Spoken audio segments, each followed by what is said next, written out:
The box appeared on the doorstep like any ordinary package. But inside was a dead man's last message. Jacob Reeves found it after work, still in his jacket. The return address made his hands pause. He sat in the dim living room. His uncle had been private security, a ghost of a man Jacob barely remembered. The label read, Estate of Anthony Reeves, security contractor. Jacob could only guess what that job entailed. He tore open the tape and pulled out a worn leather notebook. No letter, no explanation, just the book. The leather was cracked, stained with time. Inside, the first page was handwritten in neat blue ink. Property of Anthony Reeves, security contractor, Skinwalker Ranch, Utah. Skinwalker Ranch. That's that place on television. The one with the cattle mutilations and the glowing orbs. He found the rules page. 6 strict orders. Rule 1. No solo patrol after 11 p.m. Rule 2. Ignore cattle discrepancies. Rule 3. Never enter the canyon. Rule 4 was the one that stopped his breath. Do not look directly at the orange light when it lands. Lower your eyes. He kept turning. After the rules, Anthony had logged 47 separate incidents witnessed during his 3-year contract. 47? That's not just occasional weirdness. That's systematic. One entry, circled in red ink, pulled his focus. March 8, 2022, at 11:47 p.m. An orange luminous object descended silently into the south pasture. Size of a small car. I raised my thermal monocular. Against Rule 4, I watched. He watched. He broke the rule deliberately. The thermal showed nothing, but the grass beneath it cast a clear shadow.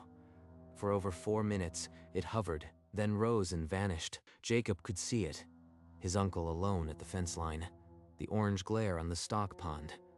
The monocular pressed to his eye. He knew the rule, and he looked anyway. Why? The report was filed. The shift ended. Anthony finished his contract that October, moved to Idaho, and 11 months later, he was dead. But what does that have to do with Rule 4? Unless there's more in the notebook. He turned the brittle pages to the very end, where the handwriting had changed, cramped, unsteady, as if pain guided the pen. To whichever family member inherits this, I broke Rule 4 on the 8th of March, 2022. Since then, a small orange dot has appeared in my peripheral vision. A dot. So, the rule wasn't just about looking. There was a price. It doesn't go away when I close my eyes. Not when I sleep. It's getting larger. He must have had a stroke or a tumor. Something physiological. This can't be real. The ranch supervisor told me this happens to about 1 in 14 guards who break Rule 4. Nothing can be done. When the orange dot fills my vision completely, I will go where it goes. I have approximately 3 weeks left. The date is March 1st. He died March 19th, exactly 3 weeks later. If you ever take the contract, keep your eyes down. Do not look at the orange light. Do not look, Uncle Anthony. Jacob snapped the notebook shut. His uncle didn't die of natural causes. He died because he looked at the orange light. He tried to forget the notebook, but 3 days later, he sat on the floor, surrounded by photos of his uncle. Uncle Anthony was a career soldier, a guy who could sleep through artillery fire. He wouldn't hallucinate. He reopened the notebook, reading the anomalies he'd skipped. One entry stopped him cold. October 13th, 2020, 3 cattle missing, then returned with empty eye sockets. That's not something you just misremember. Either it happened, or he was losing it. He turned to the internet. Search terms grew more paranoid. Skinwalker Ranch orange light deaths. It figures. A place that prints money for a television show wouldn't advertise that its guards die mysteriously. The more he read sanitized articles, the easier it was to dismiss the notebook as fiction. A lonely man's creative writing. He slid the notebook into a desk drawer. Someday he'd mail it to a researcher. But not now. Just to be sure, he stood in front of the bathroom mirror. No orange speck. Nothing. A week passed. The notebook stayed in the drawer, but it left a splinter in his mind, a low hum of unease he couldn't quite name. Late one night, bent over a monitor, he rubbed his eyes and caught a flash, a brilliant orange pinpoint that vanished the second he focused. Screen fatigue. That's all it is. White backgrounds all day, then a quick eye rub. He stood, walked to the living room, and searched the shadows for any trace of orange. The room was empty. That night, reading in bed, the dot reappeared, a tiny sunburn at the edge of his vision. He turned his head, and it was gone. A floater. A normal, boring, age-related floater. Everyone gets them. He killed the lamp. In the dark, he searched for the color, but found only black. The next morning, he caught himself staring at a blank white wall, waiting for a phantom dot to appear. It didn't. This is suggestion. Pure and simple. My brain is doing this because of that damn notebook, psychosomatic. He forced the thought away. By evening, the memory of the speck was a fading joke. Nothing but a tired mind playing tricks. He was fine. The next morning, the dot came back and stayed. Not a flash, a steady, burning orange speck fixed in the lower right corner of everything. Close my eyes. Still there. Press my palms against the lids. Still there, as if it's burned onto the inside of my skull. This is exactly what Uncle Anthony wrote. Not a floater, not a phantom. The exact thing. He stumbled to the desk, yanked the drawer so hard it came off its rails, and ripped out the notebook. His hands shook as he flipped to the last page. The ink seemed to glow, each letter a needle, a small orange dot in my peripheral vision. It does not go away when I close my eyes. It does not go away when I sleep. Every word matches. The location, the persistence, the impossible color. It is getting larger. The notebook fell to the floor. In the quiet, Jacob could almost hear his uncle's voice reading the next line. When the dot fills my vision completely, I will go where it goes. And it just started for me. He made an emergency appointment, clinging to hope like a life raft. A physical problem had a physical problem had a physical cure. Dr. Harris was efficient, clicking through his tools. The puff of air, the bright light, the questions. Retina is clean, optic nerve perfect. No floaters, no lesions. Your eyes are textbook healthy, Mr. Reeves. But I see it, right there, a small orange circle. I took a picture. Look. I don't see anything. That's just the normal reflection of the office lights. Are you under a lot of stress? The light beam probed Jacob's eye again. The orange dot sat there, a burning coin, invisible to the doctor. He literally can't see it. It's only in my world. Something is hiding in plain sight. I can refer you to a neurologist or a psychiatrist. Sometimes the brain creates visual distortions. It's nothing to be ashamed of. Jacob left the office. The orange dot moved with him, a silent passenger. It was not a hallucination. No neurologist can fix a curse, but maybe the ranch can explain what happens next. He called the ranch's security office from a handwritten number. The line rang 10 times before a tired voice answered. The supervisor's voice was clipped. Rule 4. The orange dot. How long have you been seeing it? 5 days. It's growing. What happens when it fills my vision? The supervisor didn't hesitate. You'll understand when it does. It can't be reversed. You are 1 in 14 now. 1 in 14, just like Uncle Anthony. I am not special. Just another statistic, but I never visited the ranch. I only read his notebook. How is that possible? The line crackled. Reading is looking. You saw it in his words. The light knows. Is there any way to stop it? Any way at all? A long pause, then. Burn the notebook. Bury it. Doesn't matter. Once it's in your vision, it's in you. Don't give it to anyone, unless you want company. So that's it. I am going to die. Unless I pass this cursed book to someone else. That night, he scoured the darkest corners of the web, forums where people whispered about cursed objects and passed around misery. One anonymous user wrote, "You can't destroy it. You can only move it forward. That's the rule." Jacob stared at the notebook. He imagined throwing it in the fireplace, watching the leather curl. But the supervisor said burning does nothing. The curse is in me, not the paper. At dinner, he pushed food around his plate. The orange dot made the white tablecloth look bruised. You've barely spoken in 3 days. Is it work?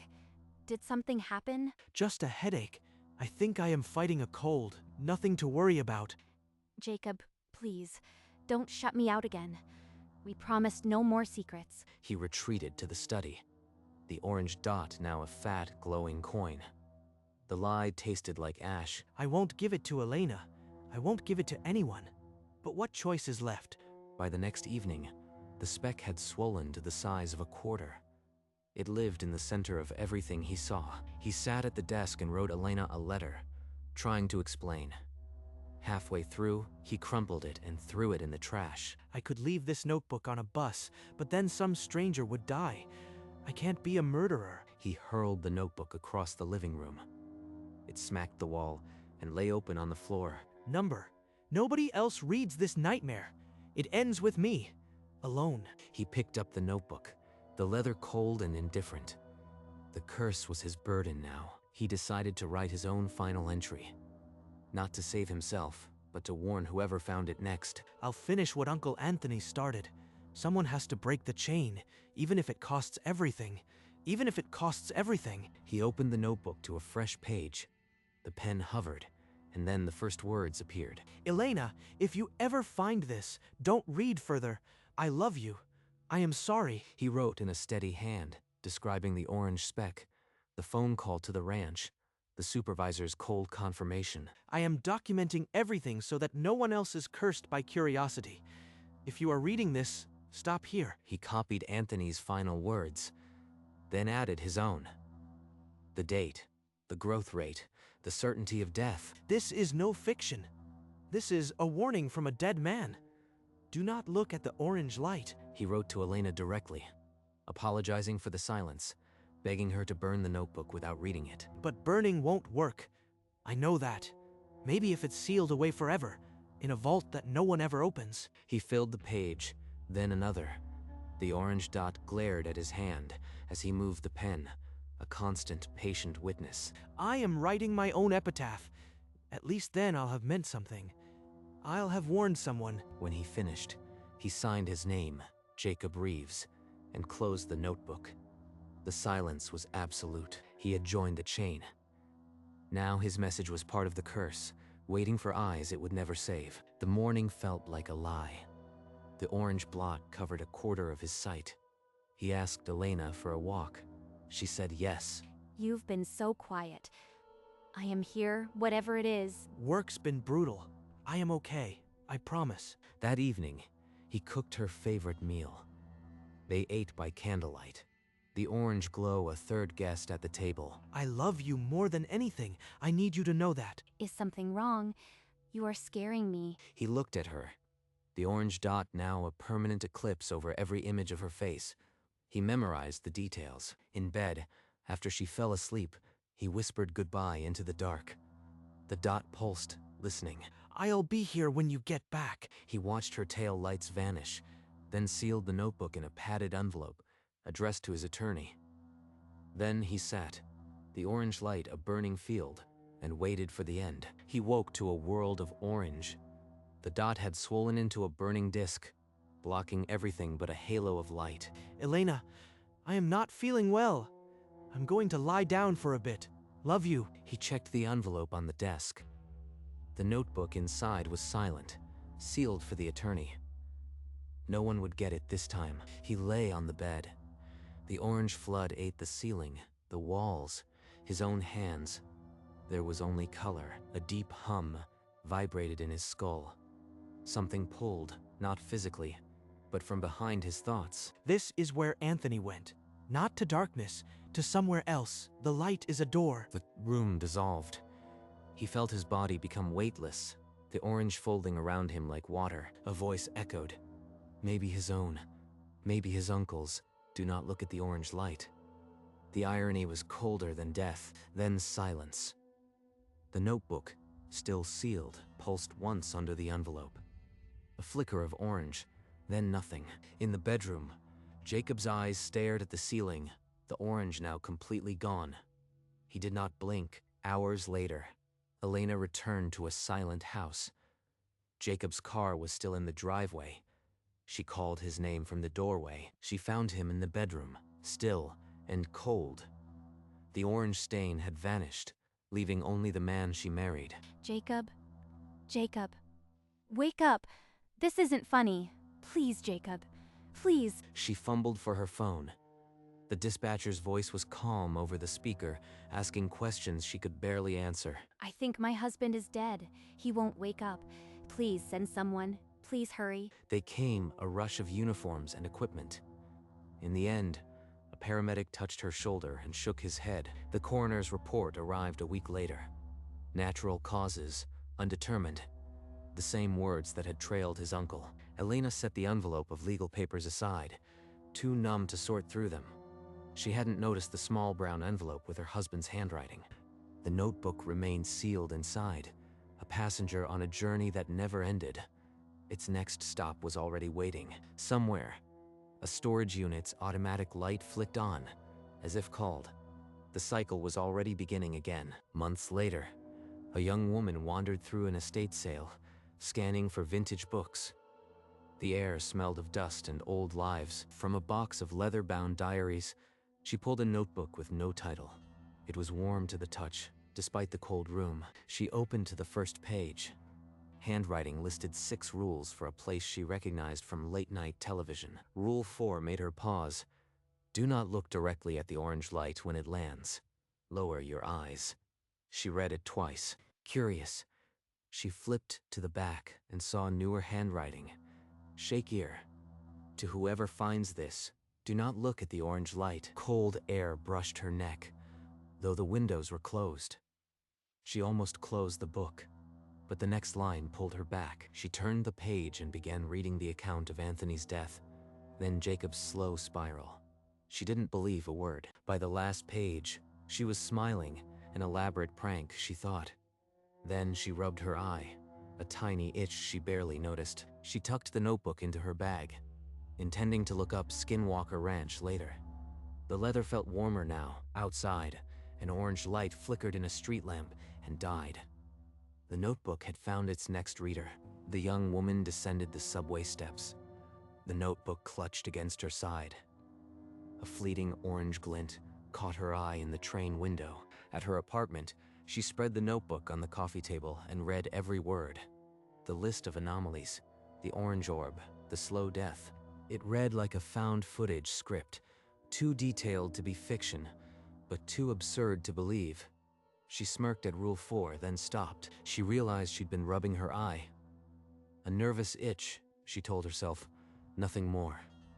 But the motion felt automatic, a flicker.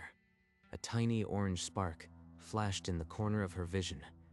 She turned sharply, but it was gone. Just a reflection, she decided. She inspected the window glass, then her own eye in the reflection. Nothing. The orange smudge was just a lingering afterimage. She tossed the notebook onto the couch, repulsed. Its leather felt too warm, like it had been held hours ago. She intended to research Skinwalker Ranch online, but exhaustion won.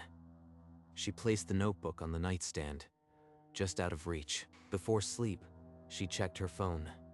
No results for Orange Light Death Skinwalker. The silence was more terrifying than any answer. She fell into a restless sleep, haunted by the sensation of something growing behind her closed eyelids. She woke to a world where the orange speck had doubled in size. It was no longer a phantom. It was a permanent, pulsing spot in her lower right vision. That week, she read and reread the notebook's final entries, her finger tracing the matching symptoms. The descriptions were no longer fiction. The realization came cold. She had inherited the curse, just like Anthony, just like Jacob. She could feel it growing. With trembling hands, she dialed the number Jacob had written. The same tired voice answered, distant and knowing. You looked. It's too late. There's nothing you can do. The line clicked dead before she could respond. She seized the notebook and held it over the sink, striking a match. The flame licked the leather and guttered out. She tried again, but the pages only flickered with a cold orange light, refusing to char. The notebook was immune to fire. Dropping it, she staggered back. The leather was cool to the touch, mocking her. There was no destroying this thing. The speck in her eye was now the size of a pea. She counted the days, just as Jacob had. 11. Maybe less. The notebook lay open on her table, its pages fluttering as if breathing. The curse was not just in her vision. It was in the room. She stared at the open notebook, the thought of leaving it on a bench crossing her mind. Then she recoiled. That would pass the curse to a stranger. She would become the thing she feared. Instead, she picked up a pen. On a fresh page, she added her name and account. The itch, the speck, the phone call, the voice saying, "Too late," she wrote. "To whoever finds this, I am sorry. Do not read further. This book is poison. Break the chain." She signed with a shaky hand, then closed the notebook. The leather felt heavier now. She found a dark web forum for cursed objects. A post offered a P.O. box in rural Nevada for containment. She sealed the notebook in a padded envelope, printed the address, and dropped it in a mailbox. The weight left her hands, but the orange speck stayed, pulsing with its own quiet schedule. The mailbox clanked shut. Inside, the envelope began to glow faintly, as if the curse approved. The notebook was on its way. The chain had not broken. It had only stretched further. In a dusty Nevada town, a package sat unclaimed for weeks. Then a man keyed open his P.O. box and found it. He tore it open without caution, pulling out a leather notebook that felt older than the box implied. The first page was handwritten, listing 6 rules for Skinwalker Ranch. He snorted. Another crank. Rule 4 about an orange light. He'd read creepypastas scarier than this. He turned to a blank page and clicked a pen. He began scribbling notes in the margin. Mass hysteria? Shared folie à deux? The handwriting was energetic, dismissive. As he wrote, a tiny orange spark flickered in the corner of his right eye. He blinked, and it stayed, but he was too focused to register it. He filled a page with theories, then another. The orange dot grew to the size of a pencil eraser. A dull ember. He closed the notebook, satisfied with his skepticism. The curse had already taken hold. Silent and patient, he tucked the notebook into his satchel, intending to cite it in a blog post. A new entry now waited inside. In his own hand, the cycle had claimed its next mark. The orange light fed on doubt as easily as fear, long before Jacob, but before the notebooks. Anthony Reeves walked his first perimeter under a Utah dusk lit by twin orange orbs. A supervisor handed him a single sheet. 6 rules, typed, no explanation. Anthony asked why the orange light was mentioned twice. The supervisor just looked past him, out toward the fence line. "You'll understand if you ever break one." No further instruction. Just the miles of dark brush and the feeling of something watching from the canyon. After that shift, Anthony started his journal. The first entry was just the rules, copied in his careful hand. Now, in a Nevada study, another man read those same rules, his pen scratching in the margin. The orange dot in his eye had doubled. He didn't believe a word, yet he read the warning about the orange light a 3rd time. The irony was already swallowing him. He noted the date and returned to his work. The orange speck now a permanent halo at the edge of every page. The leather notebook sat open on his desk, its pages breathing in the still air. The curse didn't judge. It only spread. Somewhere on the ranch, the orbs still hovered over the pond, indifferent to the chain they had started. He finished the notebook, scoffing at the desperate warnings. To him, they were paranoid scribbles. He knew better. He snapped it shut, dismissing the curse as folklore. The orange dot in his eye remained ignored. That night, walking under a streetlight, its orange glare seized his gaze. He couldn't turn away. The dot swelled, consuming half his vision. A low hum vibrated behind his thoughts. The world dissolved into orange. He felt pulled, not physically, but from somewhere behind existence. He tried to scream, but no sound came. The light was a door, and it was opening. He collapsed to the pavement, eyes wide, the orange light now fading from them. Silence returned. In his satchel, the notebook pulsed once, a quiet, satisfied beat. Another name was in its pages. The orange ember in his eye flickered out. The street lamp died.